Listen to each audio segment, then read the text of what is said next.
ठीक है, आ जाओ। पंचायती राज की हमारी अगली कक्षा शुरू हो गई है। पंचायती राज की हमारी अगली कक्षा शुरू हो गई है और हमने अभी तक की क्या पढ़ा है? ग्राम सभा पढ़ा है। ग्राम सभा पढ़ने के बाद हमने ग्राम पंचायत भी पढ़ लिया।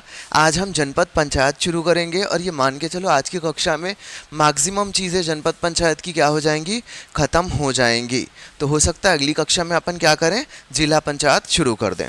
ठीक है, तो अब यहाँ वाली क्लास को एकदम आराम से केवल सुनते हुए चलना। अगर आपका ग्राम पंचायत वाला कॉन्सेप्ट एकदम क्लियर हो गया है तो आपको बाकी चीज़ें पढ़ने की ज़रूरत नहीं पड़ेगी। सारी चीज़ें एज इट इज़ सेम ग्राम पंचायत वाली हम उठा लेंगे किसमें? जनपद पंचायत में। ठीक है, अभी तक के पिछली कक्षा में अगर किसी को डाउट है तो मैसेज करके कमेंट बॉक्स में छोड़ देना या तो ग्रुप में डाल देना। ठीक है, इसी चीज़ को मैं बार बार रिपीट कर रहा हूँ तो आप देख लेना। ठीक है, अब मैं तुरंत डाल दे रहा हूँ जनपद पंचायत। जनपद पंचायत,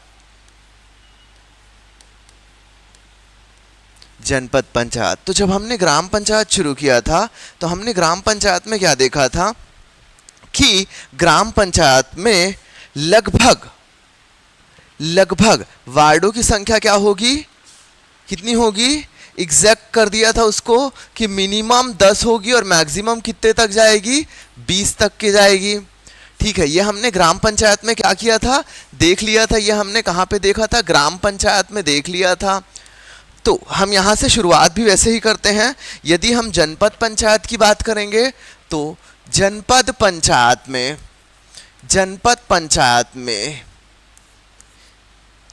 पंचायत में वार्डों की संख्या होगी मिनिमम 10 होगी ही और मैक्सिमम वार्डों की संख्या जाएगी 25। यदि जनसंख्या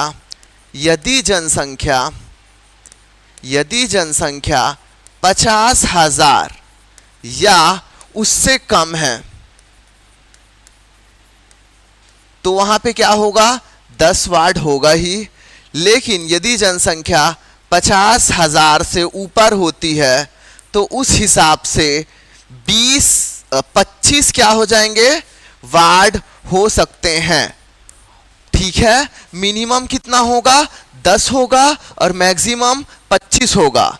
लेकिन जरूरी नहीं है कि 10 और 25 ही हो सकता है क्या हो? 12 हो जाए, हो सकता है 13 हो जाए, हो सकता है 15 हो जाए, हो सकता है 18 हो, 22 हो या 21 हो, कुछ भी हो सकता है। लेकिन न्यूनतम 10 वार्ड ही रहेंगे उसके अंतर्गत और अधिकतम कितने हो जाएंगे?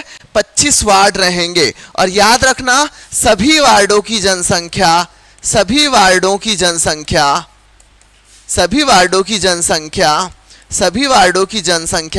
का अनुपात क्या होगा? लगभग समान होगा। ठीक है, लगभग समान होगा। क्लियर है? सभी को क्लियर है? याद रखना हम क्या करेंगे जब जनपद पंचायत की बात करेंगे तो यदि किसी जनपद क्षेत्र की जनसंख्या 50,000 या उससे थोड़ी बहुत कम है तो हम क्या करते हैं? वहाँ पे 10 वार्ड रखते हैं। लेकिन यदि 50,000 से ज़्यादा जाती है तो हम वार्डों की संख्या बढ़ाते जाते हैं और अधिकतम से अधिकतम हम क्या कर सकते हैं? 25 क्या कर सकते हैं? वार्डों में बांट सकते हैं। यहाँ तक सबको क्लियर हो गया? सेम हमने ग्राम पंचायत में पढ़ा था। ग्राम पंचायत में क्या कहा था? मिनिमम 10 और मैक्सिमम कितने होंगे? 20 होंगे। अब हम किस में आ गए हैं? अब हम जनपद में आ गए हैं। जनपद में हमने क्या कह दिया? मिनिमम कितने होंगे? 10 होंगे और मैक्सिमम कितने होंगे? 25 होंगे। तो एक हिसाब से हम एक नॉर्मल मैं बॉक्स बना रहा हूं, उसको देखना। ये मान के चलो आपका क्या है? ये मान के चलो क्या हो गया है? आपका जनपद हो गया है। एक बड़ा सा बॉक्स क्या हो गया है? मान के चलो आपका जनपद हो गया है।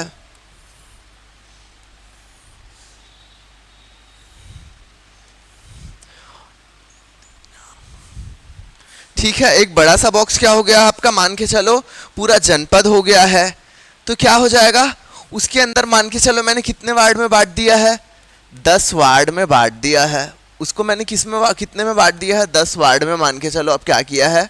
मैंने 10 वार्ड में उसको क्या किया है? बांट दिया है। ठीक है,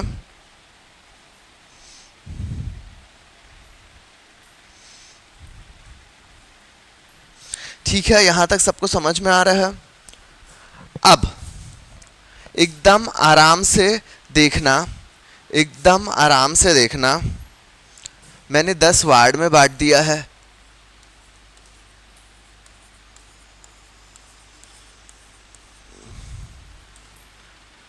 दस वार्ड में बांट दिया है। तो अब यहां पे एक्चुअली क्या हो रहा है, यहां पे एक्चुअली क्या हो रहा है कि एक जनपद पंचायत के अंतर्गत, एक जनपद पंचायत के अंतर्गत ग्राम पंचायतों की संख्या क्या है?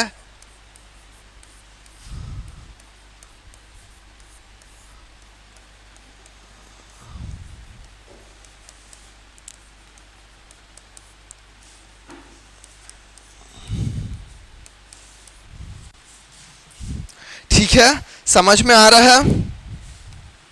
मतलब यदि एक जनपद पंचायत का एरिया है एक बड़ा सा बॉक्स, तो याद रखना उसके अंतर्गत क्या हो जाएगा?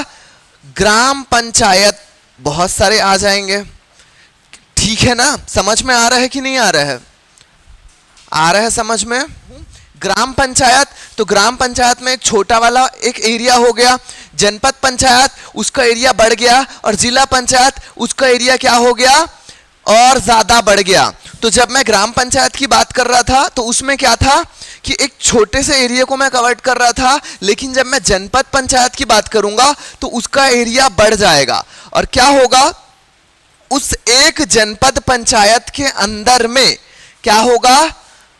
बहुत सारे क्या हो सकते हैं? ग्राम पंचायत समाहित हो सकते हैं। याद रखना मतदाता भी सेम रहेंगे। मतदाता कैसे सेम रहेंगे कि मैंने एक बड़े से एरिया को ले लिया, ठीक है, मान के चलो नगर निगम का चुनाव हुआ तो रायपुर के मतदाता क्या हो गए? नगर निगम चुनाव के क्या हो गए? मतदाता हो गए। लेकिन जब वहीं पे प्राइम मिनिस्टर का इलेक्शन होगा, यानी कि लोकसभा का चुनाव होगा, तो भी ये रायपुर के मतदाता, एरिया बढ़ जाएगा, पूरे भारत में लोकसभा का चुनाव होगा, लेकिन रायपुर के मतदाता जो लिस्ट है वो तो क्या रहेगा? सेम ही रहेगा।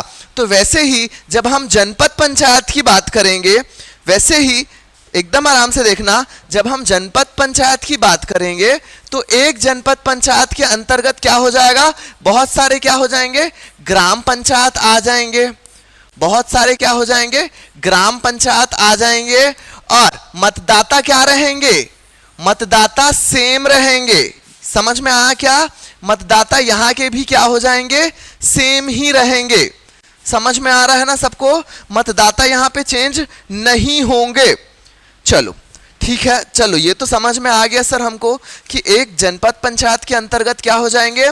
ज्यादा ग्राम पंचायत आ सकते हैं, और मतदाता भी क्या रहेंगे? सेम ही रहेंगे जो निर्वाचक नामावली में है। ठीक है, ठीक है सर, समझ में आ गया। अब यहां पे इसका गठन कैसे होगा? मतलब जनपद पंचायत, जनपद पंचायत का गठन और संरचना की बात करेंगे। गठन और संरचना की बात करेंगे, जनपद पंचायत के गठन और संरचना की बात करेंगे। तो जनपद पंचायत के गठन और संरचना की बात करेंगे तो याद रखना सबसे पहले ये किनसे मिलकर बनेगा? निर्वाचित सदस्यों से। निर्वाचित सदस्यों से, निर्वाचित सदस्यों से मिलकर बनेगा। मतलब इनका गठन जो होगा, जनपद पंचायत का गठन जो होगा, निर्वाचित सदस्यों से मिलकर होगा। दूसरा, निशक्त व्यक्ति भी इसके क्या होंगे? सदस्य होंगे। ये वाला कॉन्सेप्ट मैं आपको अभी इसी वक्त बता रहा हूं। अभी आप केवल और केवल उसको लिख लो। निशक्त व्यक्ति वाले को अभी क्या करो? साइड में एक स्टार लगा के लिख लो। इसके बारे में मैं बताऊंगा क्या है। तीसरा लिखो, तीसरा लिखो, उस जनपद के अंतर्गत आने वाले, उस जनपद के अंतर्गत आने वाले राज्य विधानसभा के जो सदस्य हैं, ठीक है, राज्य विधानसभा के सदस्य यानी कि विधायक जो हैं, यानी कि जो राज्य विधानसभा के सदस्य विधायक जो हैं, ये भी क्या होंगे? सदस्य होंगे।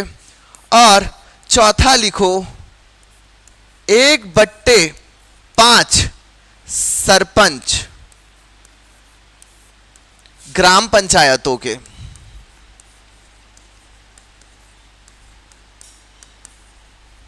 1/5 मतलब क्या होगा, 20% क्या होंगे सरपंच चुने जाएंगे। और एक बार जो सरपंच चुन लिया गया है वो क्या है, बार बार नहीं चुना जाएगा, याद रखना है ना, ठीक है। इनका नाम क्या है, पर्ची के द्वारा निकाला जाएगा, 1/5 जो है, ठीक है, ठीक है। देखो अब निर्वाचित सदस्य क्या है, जैसे हमने ग्राम पंचायत की बात किए थे, तो ग्राम पंचायत में क्या हुआ था, ग्राम पंचायत में चुनाव हुआ था पंच का और ग्राम पंचायत में चुनाव हुआ था सरपंच का, क्लियर है। और यहाँ पे क्या है, सदस्य, तो यहाँ पे सदस्यों का क्या होगा, चुनाव होगा, सदस्यों का क्या होगा, यहाँ पे चुनाव होगा, क्लियर है। दूसरा विधायक, मतलब उस जनपद पंचायत के अंतर्गत जिस भी विधायक का क्षेत्र आता है वो यहाँ का क्या होगा, पदेन सदस्य होगा, पदेन सदस्य होगा, कहां का, जनपद पंचायत का पदेन सदस्य बन जाएगा। और जो ये सरपंच रहेंगे, मतलब मैंने बताया था एक ग्राम जो एक जनपद पंचायत है, उस जनपद पंचायत के अंतर्गत क्या हो जाएगा, बहुत से ग्राम पंचायत आएंगे, बहुत से ग्राम पंचायत आएंगे, उस जनपद पंचायत के अंतर्गत बहुत से ग्राम पंचायत आएंगे। और उस ग्राम पंचायत में क्या होगा, सभी ग्राम पंचायतों के क्या होंगे, सरपंच होंगे।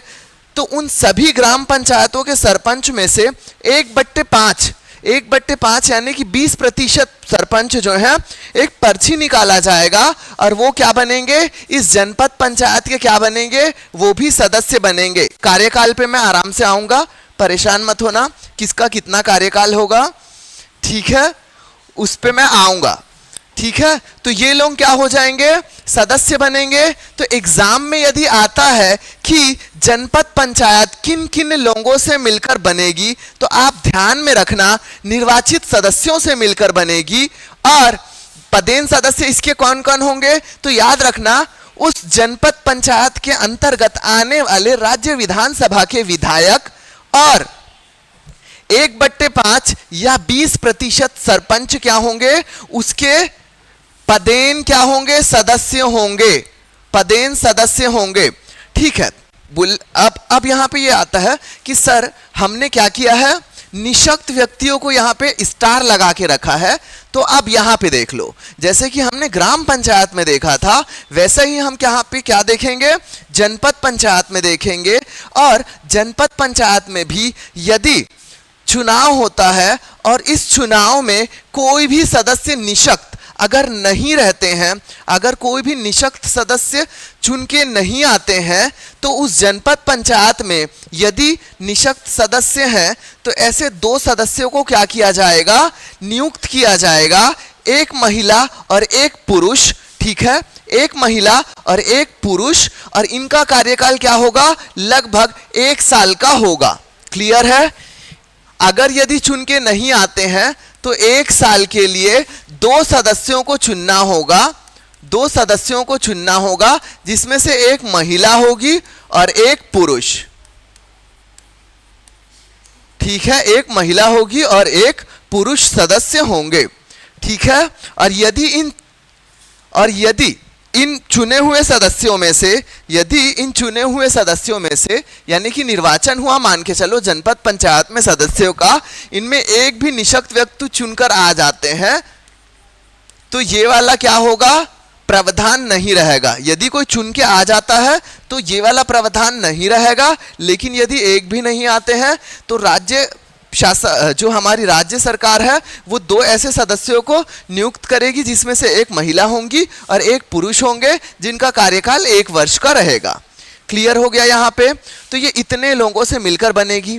अब एक और चीज ध्यान रख लो, मैंने बताया हमारे माननीय विधायक जो उस जनपद पंचायत से संबंधित हैं, क्या होंगे, क्या होंगे, वो भी क्या होंगे, उसके पदेन सदस्य होंगे।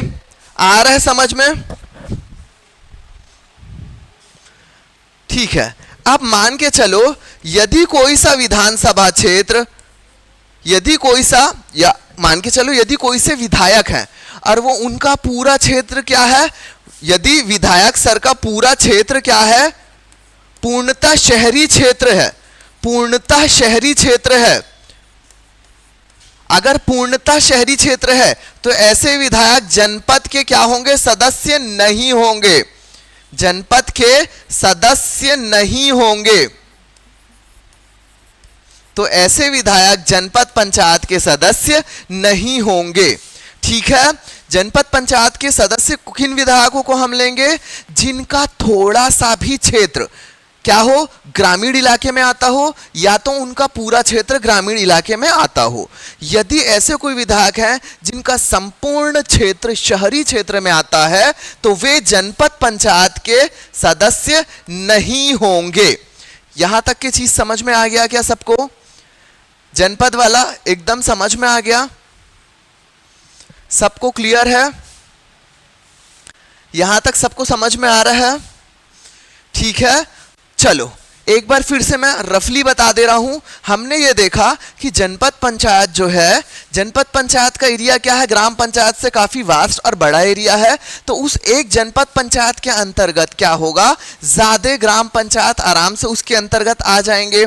ठीक है, जनपद पंचायत में क्या होगा, मिनिमम 10 वार्ड होंगे और मैक्सिमम 10 क्या होंगे, 25 वार्ड होंगे। ये भी क्लियर हो गया। ठीक है, ग्राम पंचायत में हम गठन और संरचना में देखते थे केवल और केवल 2 लोगों से यह गठित हो जाती थी, एक रहते थे पंच और दूसरे रहते थे सरपंच। ठीक है, केवल पंच और सरपंच से क्या हो जाता था, ग्राम पंचायत का गठन हो जाता था। जनपद पंचायत का गठन हमने क्या देखा, ग्राम पंचायत का गठन केवल सरपंच और पंच से हो जाता था, लेकिन जनपद पंचायत का गठन क्या किससे होता है, निर्वाचित सदस्य, केवल 3 ही नाम लिखना, निर्वाचित सदस्य, दूसरा विधायक और तीसरा 1/5 सरपंच। 1/5 सरपंच मतलब उस जनपद पंचायत के अंतर्गत आने वाले जितने भी ग्राम पंचायत हैं, उस जनपद पंचायत के अंतर्गत आने वाले जितने भी ग्राम पंचायत हैं, उन सभी ग्राम पंचायतों का 1/5% मतलब 1/5 लगभग 20% सरपंच जो हैं इसके सदस्य बनेंगे। तो हमने क्या देखा, जनपद में निर्वाचित सदस्य, विधायक और 20% सरपंच। इसमें से विधायक और जो 20% सरपंच होते हैं वे क्या होते हैं, पदेन सदस्य होते हैं। वे क्या होते हैं, पदेन सदस्य होते हैं। ठीक है, वे क्या होते हैं, पदेन सदस्य होते हैं। यानी कि केवल और केवल निर्वाचित सदस्य जो होते हैं वो क्या होते हैं, एक्चुअल सदस्य रहते हैं। अब निर्वाचित सदस्य के अंतर्गत ही हमने एक पॉइंट ये वाला नोट कर लिया था कि यदि इन निर्वाचित सदस्यों में कोई दिव्यांग नहीं है तो क्या करेंगे, 2 ऐसे व्यक्तियों को राज्य सरकार नियुक्त करेगी, जिसमें से एक महिला होगी और एक पुरुष होंगे, जिन्हें जनपद पंचायत के सदस्य के रूप में 1 साल के लिए क्या किया जाएगा, चुना जाएगा। 1 साल के लिए उन्हें क्या किया जाएगा, चुना जाएगा। ठीक है, तो याद रखना जनपद पंचायत के पदेन सदस्य विधायक और कौन है, सरपंच है, और निर्वाचित सदस्य क्या है, परमानेंट एक्चुअल सदस्य है ना। बाकी ये दोनों क्या है, पदेन सदस्य हैं। ठीक है, और याद रखना 1/5% सरपंच जो है प्रतिवर्ष क्या होते हैं, रिपीट होते जाते हैं। ठीक है, और नाम क्या है इनका, लिस्ट के द्वारा निकाला जाता है, मतलब लिस्ट निकाला जाता है, जिसका नाम आएगा, हाँ वो वाला सरपंच जो है क्या रहेगा, इस विधानसभा क्षेत्र का क्या रहेगा, पदेन सदस्य रहेगा। क्लियर है यहां तक सबको? और याद रखना विधायक वाले में भी जिस भी विधायक का पूर्ण क्षेत्र शहर में आएगा, वह विधायक इस जनपद पंचायत का सदस्य नहीं होगा। वह विधायक जनपद पंचायत का सदस्य नहीं होगा। सबको क्लियर है यहां तक?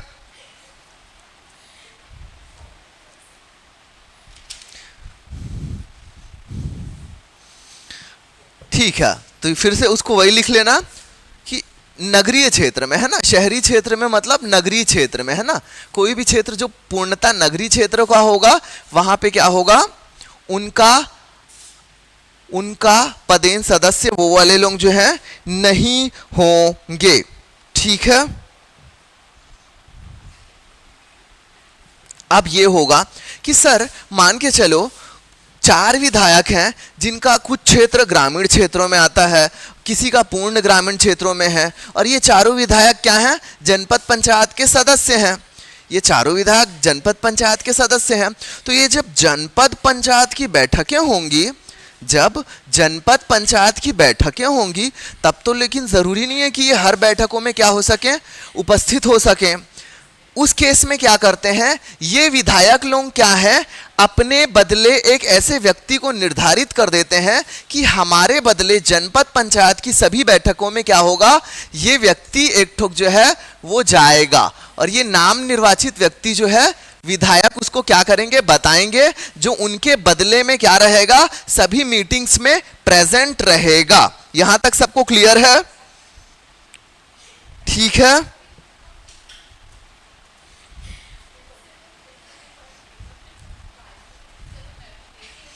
ठीक है।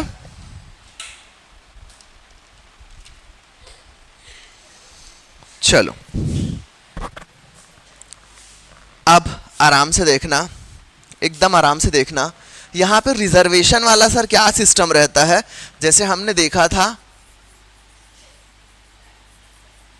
रिजर्वेशन वाला कौन सा सिस्टम रहेगा यहां पे सर, हमने क्या देखा था रिजर्वेशन वाले में, क्या देखा था, 1/, कितना, 3 बोलते हैं, लेकिन हमारे यहाँ पे क्या है, 50% महिलाओं को क्या है, आरक्षण है। ठीक है, और यहाँ पे भी हम क्या करेंगे, जितनी भी जनसंख्या है, ठीक है, जितनी प्रतिशत एसटी एससी की जनसंख्या है उसी हिसाब से हम क्या करेंगे, रिजर्वेशन देंगे। ग्राम पंचायत वाला रिजर्वेशन सभी को याद है क्या, ग्राम पंचायत वाला रिजर्वेशन सभी को याद है क्या, तो एग्जैक्टली सेम रिजर्वेशन यहां पे भी रहेगा, तो एग्जैक्टली सेम रिजर्वेशन यहां पर भी रहेगा। मतलब जितनी प्रतिशत एसटी की जनसंख्या है, जितनी प्रतिशत एससी जनजाति की जनसंख्या है, और यदि ये दोनों जनसंख्या मिलाकर 50% से कम है तो वहां पे क्या हो जाता है, ओबीसी को भी कितना प्रतिशत आरक्षण मिल जाता है, 25% आरक्षण मिल जाता है, और जो सीट बचे रहती है वो क्या हो जाती है, अनरिजर्व्ड। क्लियर हो गया? रिजर्वेशन वाला कॉन्सेप्ट सेम टू सेम है, सेम टू सेम है जैसे कि ग्राम पंचायत में था। अगर किसी ने रिजर्वेशन वाला लेक्चर ग्राम पंचायत वाला नहीं देखा है तो वो कृपया करके ग्राम पंचायत वाले पूरे लेक्चर्स को देख लें, पूरे लेक्चर्स को देख लें, क्योंकि सारी चीजें जनपद और जिला में क्या होंगी, एज इट इज रिपीट होंगी। तो जो रिजर्वेशन यानी कि आरक्षण वाला चीज है, महिलाओं को आरक्षण वाला और बाकी आरक्षण वाला सेम रहेगा ग्राम पंचायत के जैसा। ठीक है, तो उस चीज को यहां पे मैं क्या कर रहा हूं, स्किप कर रहा हूं। यदि किसी भी छात्र को कोई भी परेशानी होगी इस रिजर्वेशन में तो एक बार मेरे को मेंशन कर देना। मैंने ग्राम पंचायत में ऑलरेडी बहुत अच्छे से उसको 1.5 लेक्चर में समझाया है, फिर से मैं इसको एक बार क्या करूंगा, शॉर्ट में आपको समझा दूंगा। तो रिजर्वेशन जैसा ग्राम पंचायत में था कि जितनी प्रतिशत जनसंख्या एसटी की है उस ग्राम पंचायत में उतना प्रतिशत रिजर्वेशन दे देते थे, तो सेम यहां पे भी होगा, जितनी प्रतिशत जनसंख्या जनपद में एसटी की है उतना प्रतिशत एसटी का रिजर्वेशन हो जाएगा, जितनी प्रतिशत एससी की है उतना प्रतिशत एससी को रिजर्वेशन हो जाएगा, और यदि इन दोनों का रिजर्वेशन मिलाकर 50% या उससे कम आता है तो 25% आरक्षण किसको दे दिया जाएगा, ओबीसी को। किंतु यदि एसटी और एससी का प्रतिशत 50 से ज्यादा है तो वहां पे ओबीसी को रिजर्वेशन नहीं दिया जाएगा, और इन समस्त सीटों में 50% आरक्षण महिलाओं का होगा। क्लियर है? इन समस्त आरक्षणों में 50% आरक्षण महिलाओं का होगा।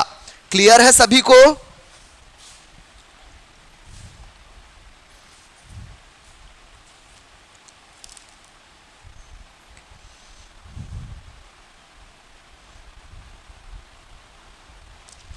ठीक है सभी को? इसमें कोई डाउट नहीं है? या इसको भी जल्दी से हल्का सा एक ठोक एग्जांपल देके बता दूं?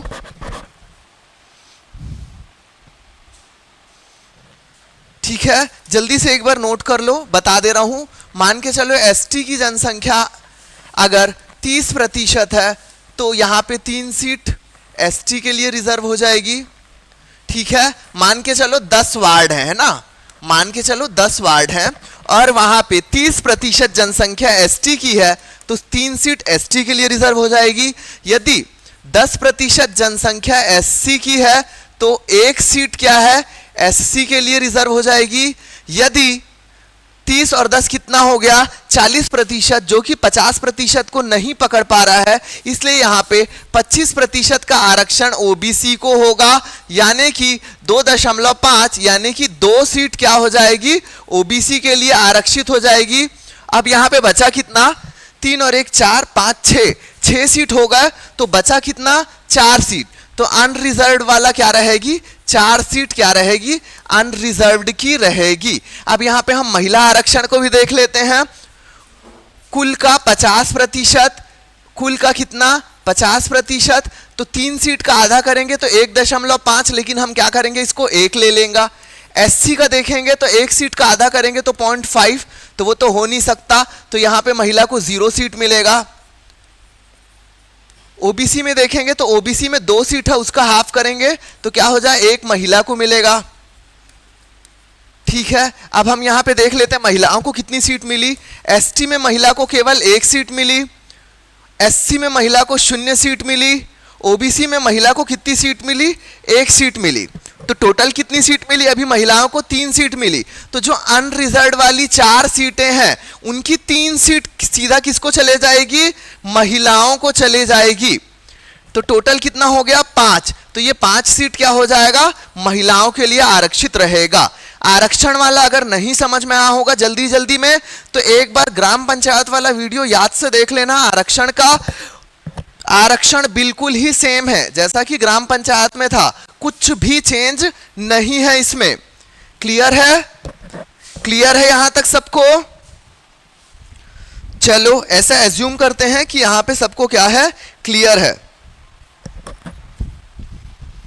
ठीक है, चलो अब यहां पे क्या होता है, सर केवल सदस्य रहते हैं जनपद पंचायत में? हाँ, जनपद पंचायत में जो प्रत्यक्ष निर्वाचन होता है वो केवल और केवल सदस्यों का ही होता है। ठीक है, जनपद पंचायत का प्रत्यक्ष निर्वाचन केवल और केवल सदस्यों का ही होता है। अध्यक्ष और उपाध्यक्ष क्या होते हैं, चुने जाते हैं, प्रत्यक्ष निर्वाचन के द्वारा नहीं, अप्रत्यक्ष निर्वाचन के द्वारा। तो अब यहीं पे लिख लो हेडिंग डाल के, अध्यक्ष एवं उपाध्यक्ष का चुनाव, अध्यक्ष एवं उपाध्यक्ष का चुनाव।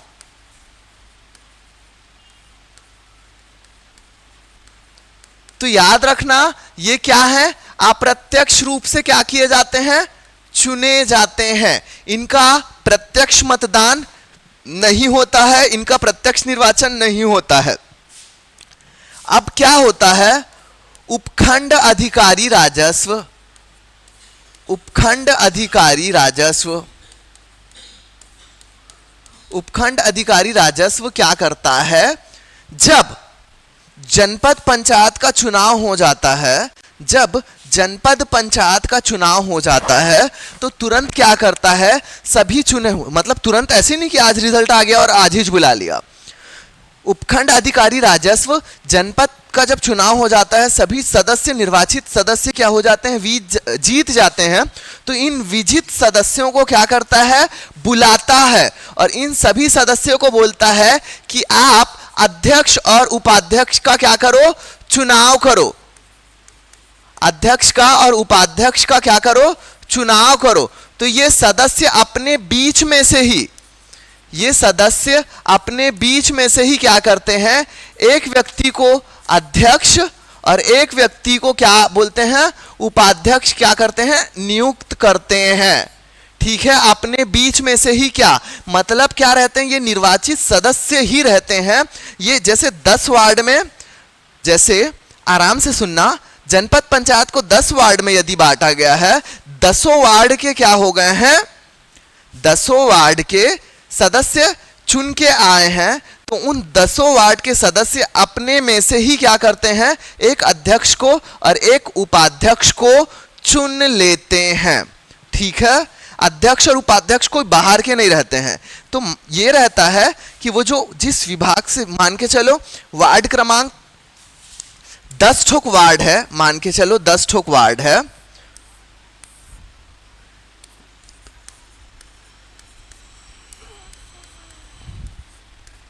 ठीक है, मान के चलो 10 ठोक वार्ड है और वार्ड 2 का व्यक्ति क्या बन गया है, अध्यक्ष बन गया है, और वार्ड 9 का व्यक्ति क्या बन गया है, उपाध्यक्ष बन गया है।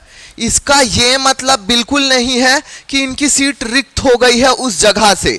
ये क्या करेंगे, उस वार्ड के सदस्य के रूप में उनको काम करना ही पड़ेगा, लेकिन इनकी एक्स्ट्रा रिस्पॉन्सिबिलिटी क्या रहेगी, अध्यक्ष और उपाध्यक्ष की। इसका ये मतलब नहीं हो जाएगा कि उस वार्ड की सीट खाली हो गई है। जैसा हमने देखा था, यदि कोई व्यक्ति ग्राम पंचायत पे बता रहा हूं, यदि कोई व्यक्ति ग्राम पंचायत के अंतर्गत पंच और सरपंच का चुनाव लड़ता है और दोनों ही चुनाव जीत जाता है, तो पंच वाली सीट क्या हो जाती है, रिक्त हो जाती है, और सरपंच की सीट क्या है, वो ग्रहण कर लिया। तो जो सीट रिक्त हुई है उसमें फिर से चुनाव करवाया जाता है। लेकिन यहाँ पे क्या है, सभी सदस्य निर्वाचित होकर आए हैं और ये सदस्य अपने बीच में से ही किसी को चुन रहे हैं, तो यहाँ पे क्या होती है, उस वार्ड की सीट रिक्त नहीं होती है। केवल उन सदस्यों को क्या किया जाता है, एक्स्ट्रा कार्य दिया जाता है अध्यक्ष और उपाध्यक्ष का, बिल्कुल किसके तरह, उप सरपंच की तरह। आ रहा है ना, किसी एक पंच को ही हम क्या बना देते हैं, उप सरपंच बना देते हैं। तो यहाँ पे अध्यक्ष और उपाध्यक्ष का चुनाव कैसा होता है, अप्रत्यक्ष रूप से क्या किया जाता है, चुन लिया जाता है। और यहाँ पे भी सेम कॉन्सेप्ट लगता है, यदि यदि यदि अध्यक्ष सामान्य जाति का हुआ, यदि किसी जनपद पंचायत ना, यदि किसी जनपद पंचायत का अध्यक्ष सामान्य जाति का हुआ, तो उपाध्यक्ष जो है ST SC यानी कि किसी आरक्षित जाति का ही होगा। उपाध्यक्ष किसी आरक्षित जाति का ही होगा, ये क्या है, शर्त है। लेकिन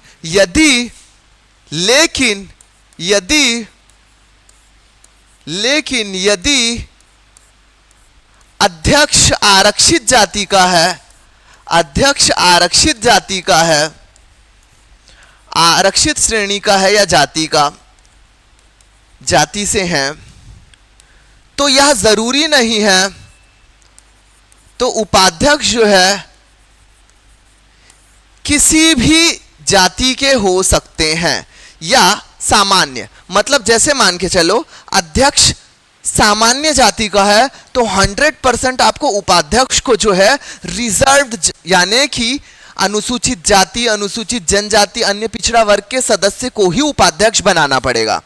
और दूसरा केस क्या होता है, यदि मान के चलो अध्यक्ष किसी आरक्षित जाति से ही चुन लिए गए हैं, तो यह जरूरी नहीं है कि उपाध्यक्ष क्या हो, सामान्य जाति के हो। उपाध्यक्ष फिर किसी भी जाति के हो सकते हैं। ठीक है, उपाध्यक्ष किसी भी जाति के हो सकते हैं, उपाध्यक्ष किसी भी जाति के हो सकते हैं। क्लियर है अल्लाह?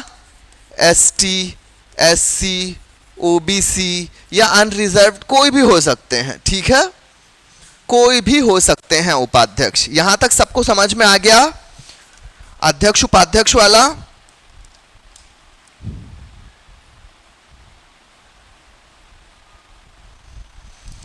ठीक है, हो गया।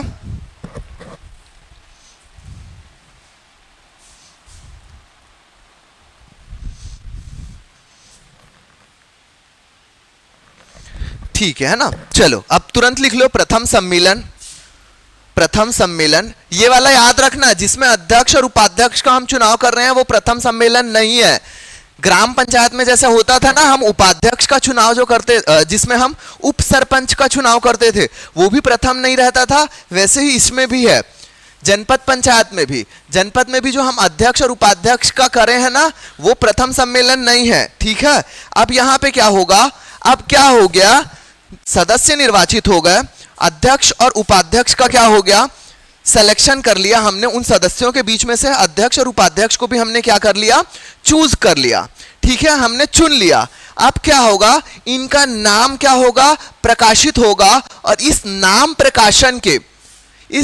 प्रकाशन के 30 दिवस के भीतर, 30 दिवस के भीतर प्रथम सम्मेलन होगा। नाम प्रकाशन के 30 दिवस के भीतर प्रथम सम्मेलन होगा, ठीक है। नाम प्रकाशन के 30 दिवस के भीतर प्रथम सम्मेलन होगा, और मुख्य कार्यपालन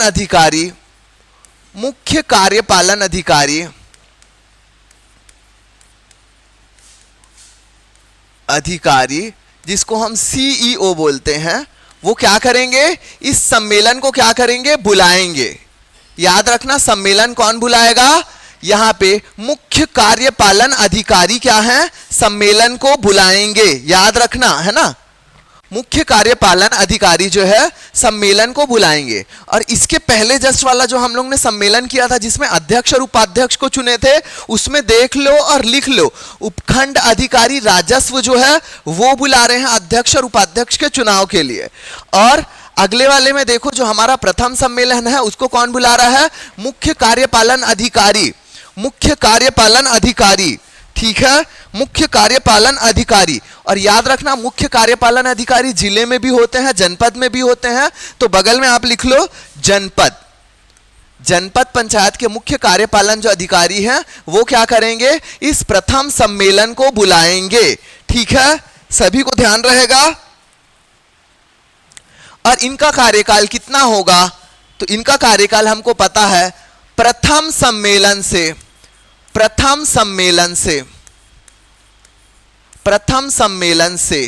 अगले 5 वर्ष तक। तो जिस दिन ये लोग शपथ लेंगे, याद रखना, जिस दिन इनका प्रथम सम्मेलन होगा, प्रथम सम्मेलन से 5 वर्ष तक कार्यकाल में याद से लिखना। कभी भी एग्जाम में कार्यकाल आए तो हमेशा याद रखना, प्रथम सम्मेलन से 5 वर्ष तक होता है। ये नहीं कि जिस दिन चुनाव जीते हैं उस दिन से 5 वर्ष तक, ये ऑप्शन गलत हो गया, ठीक है। जिस दिन अध्यक्ष और उपाध्यक्ष का चुनाव कर लिए हैं उस दिन से 5 वर्ष तक, ये आंसर गलत हो गया। जिस दिन इन सभी का नाम प्रकाशित हो गया, किसमें, जिस दिन इन सभी का नाम प्रकाशन हो गया उस दिन से 5 वर्ष, तो ये भी गलत हो जाएगा। याद रखना, ऑप्शन में हमेशा प्रथम सम्मेलन से 5 वर्ष तक, प्रथम सम्मेलन से 5 वर्ष तक, ठीक है, प्रथम सम्मेलन से 5 वर्ष तक, ठीक है, प्रथम सम्मेलन से 5 वर्ष तक, प्रथम सम्मेलन से 5 वर्ष तक। क्लियर है सभी को, प्रथम सम्मेलन से 5 वर्ष तक क्लियर है, जैसा कि किसमें होता था, हमारे ग्राम पंचायत में भी। चलो इसको तुरंत हम क्या करते हैं, स्किप करते हैं और बढ़ जाते हैं किसमें, एक आगे वाली स्लाइड में।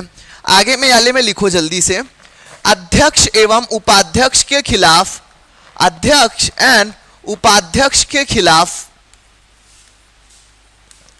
अध्यक्ष एवं उपाध्यक्ष के खिलाफ अविश्वास प्रस्ताव, अविश्वास प्रस्ताव।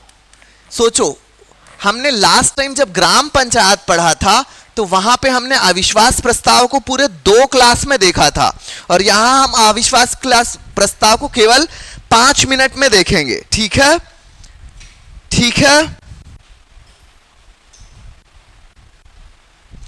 ठीक है सभी को।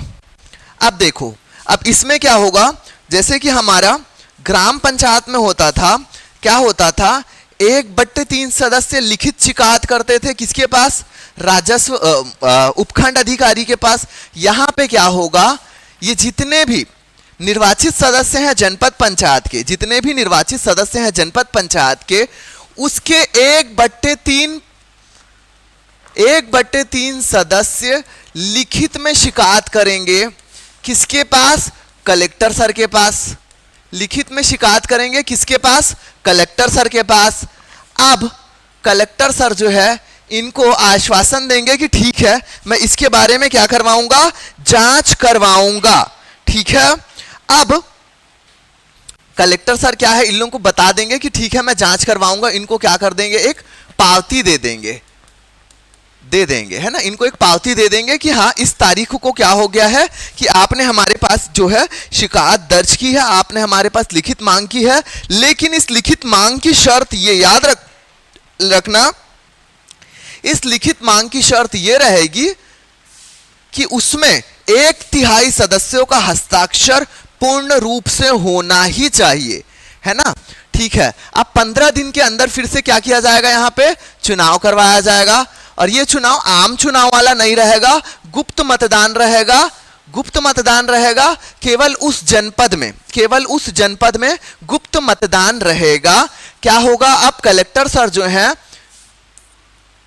सीईओ जनपद पंचायत, मतलब वहां के मुख्य कार्यपालन अधिकारी जनपद पंचायत को क्या करेंगे? सूचित करेंगे 7 दिवस पहले, 7 दिवस पहले, ठीक है, कि यहां से हमारे पास इस जनपद पंचायत से क्या आया है? हमारे पास ये आया है, और क्या बोलते हैं कि यहां पे क्या है? अध्यक्ष के खिलाफ या तो उपाध्यक्ष के खिलाफ क्या लाना चाहते हैं?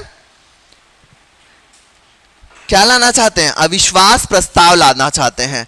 आप क्या करेंगे? इसकी अध्यक्षता, इस वाले जो चुनाव वाला जो बुलाया जाएगा उसकी अध्यक्षता अध्यक्ष और उपाध्यक्ष नहीं करेंगे, बल्कि डिप्टी कलेक्टर, डिप्टी कलेक्टर या उससे, डिप्टी कलेक्टर या उससे अनिम्न श्रेणी, उससे अनिम्न श्रेणी, अनिम्न श्रेणी मतलब उससे नीचे श्रेणी का नहीं, या तो डिप्टी कलेक्टर होगा या उसी श्रेणी का कोई अधिकारी क्या करेगा? इसकी अध्यक्षता करेगा, अध्यक्षता करेगा। अब कहानी पूरी सेम ही चल रही है ना, पूरी सेम चल रही है जैसी ग्राम पंचायत में चल रही थी, केवल अधिकारियों के नाम चेंज हो रहे हैं। ग्राम पंचायत में हम किसके पास देते थे? उपखंड अधिकारी के पास जाते थे, क्या करते थे? शिकायत करते थे। यहाँ पे हम कलेक्टर सर के पास गए हैं, ठीक है। वहां पे कौन करता था? तहसीलदार श्रेणी के व्यक्ति जो है क्या करते थे? अध्यक्षता। यहाँ पे कौन कर रहा है? डिप्टी कलेक्टर श्रेणी के व्यक्ति जो है अध्यक्षता करेंगे, या उन्हीं के श्रेणी, उनसे नीचे श्रेणी के नहीं। अब क्या होगा? अब क्या होगा?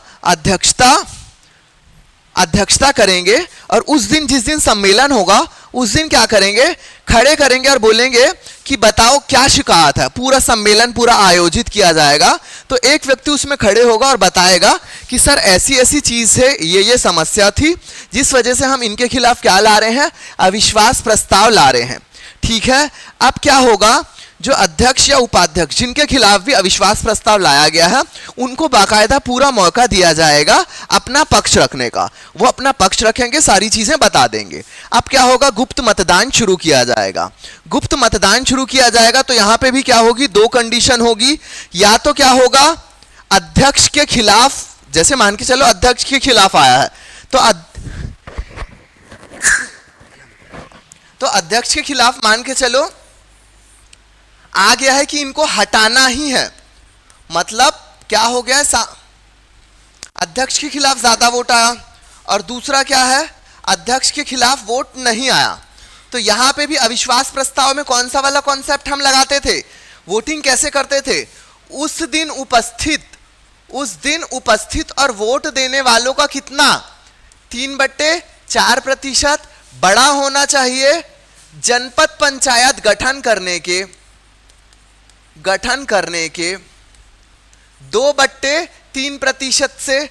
अगर ये वाली फुलफिल कंडीशन हो जाती है उस वोटिंग में, ठीक है, उस वोटिंग में हाँ, ये मत समझना कि एकदम क्या है सामान्य बहुमत चल रहा है टाइप का, नहीं। केवल और केवल निर्वाचित सदस्य ही हैं, है ना, केवल और केवल निर्वाचित सदस्य ही क्या कर रहे हैं? वोट डाल रहे हैं यहाँ पे। तो उस दिन उपस्थित और मत देने वाले के 3/4% अगर ज्यादा हो जाते हैं जनपद पंचायत गठन करने वाले के 2/3% से, तो यहां पे क्या हो जाएगा? अविश्वास प्रस्ताव पास हो जाएगा। अविश्वास प्रस्ताव क्या हो जाएगा? यहां पे पास हो जाएगा। लेकिन अगर ये कंडीशन फुलफिल नहीं करती है तो पास नहीं होगा, तो यहां पे पास नहीं होगा। क्लियर है? तो अगर पास हो जाते हैं तो जिसके खिलाफ अविश्वास प्रस्ताव लाया गया है उनको पद से हटना पड़ेगा, और जिस दिन और उसके बाद उनको पद से क्या करना पड़ेगा? हटना पड़ेगा। ठीक है? और याद रखना, यदि अध्यक्ष को लगता है कि उनके खिलाफ अविश्वास प्रस्ताव सही ढंग से नहीं लाया गया है, किसी गलत तरीके से लाया गया है, तो ये 10 दिवस के भीतर क्या करेंगे? ये 10 दिवस के भीतर 10 दिनों के भीतर, याद रखना, 10 दिनों के भीतर संचालक पंचायत के पास क्या करेंगे? संचालक पंचायत के पास अपील करेंगे, और वो 30 दिन के भीतर संचालक पंचायत जो है 30 दिवस के भीतर क्या करेंगे? अपना फैसला देंगे, और उनका फैसला क्या होगा? अंतिम होगा। उनका फैसला अंतिम होगा। क्लियर है? उनका फैसला अंतिम होगा, और इस प्रकार क्या हो जाएगा? उनको पद से हटना पड़ेगा। अगर वो हटा दिए तो, और अगर उन्होंने बहाल कर दिया तो कोई दिक्कत नहीं है। उसके बाद एक और कंडीशन लिख लो लाइन से। पहला, कब कब अविश्वास प्रस्ताव नहीं लाया जा सकता है, तो सेम चीज ग्राम पंचायत वाला याद कर लो। पहला क्या है? पद पर यदि कार्य करते हुए 1 साल नहीं हुआ है तो नहीं ला सकते।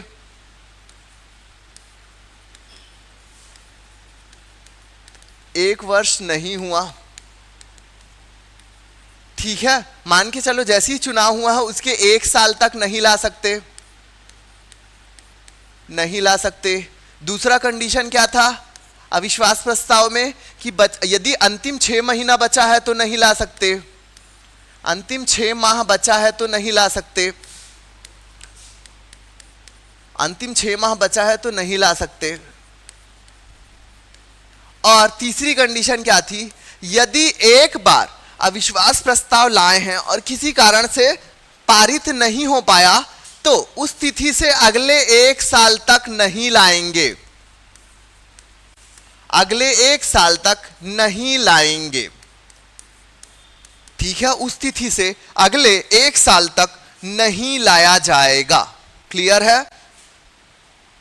चलो, तो यहां मोटा मोटा जो पूरी चीज ग्राम पंचायत से संबंधित थी हमने पूरी डिटेल में पढ़ ली, और उसके बाद जनपद पंचायत से जो संबंधित पूरी चीज थी वो हमारी एक क्लास में ही खत्म हो गई। क्यों? क्योंकि हमने ग्राम पंचायत को बहुत अच्छे से कर लिया है। बाकी चीजें एज इट इज हमने क्या की है, यहाँ पे रिपीट की है, केवल अधिकारियों के नाम चेंज हुए हैं। क्लियर है सबको? तो इस वाली कक्षा में, स्पेशली ये जनपद वाली कक्षा में किसी को भी अगर डाउट रहता है, जनपद वाली कक्षा में यदि किसी को भी डाउट रहता है तो मैसेज कर देना, ताकि अगली कक्षा में पूरे डाउट्स को क्लियर कर दिया जाए। ठीक है? क्योंकि जस्ट अगली वाली कक्षा अगर आपका कोई डाउट नहीं रहता है ना, तो हम सीधा जिला पंचायत शुरू कर देंगे, और जैसे ही जिला पंचायत शुरू हुआ उसको 1 दिन में खत्म करेंगे। फिर छोटी छोटी जो टर्मिनोलॉजी हमारे बाकी के आगे के अनुच्छेद हैं उनको जल्दी से खत्म कर लेंगे, और फिर क्या करेंगे, सीधा हम नगर निगम में पहुंच जाएंगे। ठीक है? तो डाउट एक भी लेके मत चलना, डाउट एक भी लेके मत चलना। याद रखना, जनपद पंचायत में रिकॉल वाला चीज नहीं होता है, वापस बुलाव वाला नहीं होता है, यहां पे केवल अविश्वास प्रस्ताव होता है। ठीक है? तो जो हमने ग्राम पंचायत का अविश्वास प्रस्ताव पढ़ा था ना, तो सेम अविश्वास प्रस्ताव वाला कॉन्सेप्ट यहां पे भी आ गया है, केवल अधिकारी चेंज हुए हैं। ठीक है? चलो, तो आज की कक्षा को हम यहीं पे क्या करते हैं, समाप्त करते हैं। जो भी जैसा भी डाउट होगा टेलीग्राम चैनल में, व्हाट्सएप चैनल में या पर्सनल मैसेज में आप लोग याद से बता देना, ताकि अगली कक्षा में डाउट सेशन क्लियर कर सके। ठीक है? उसके बाद हम क्या करेंगे, जिला पंचायत शुरू कर देंगे। तब तक के लिए आप सभी को शुभ रात्रि।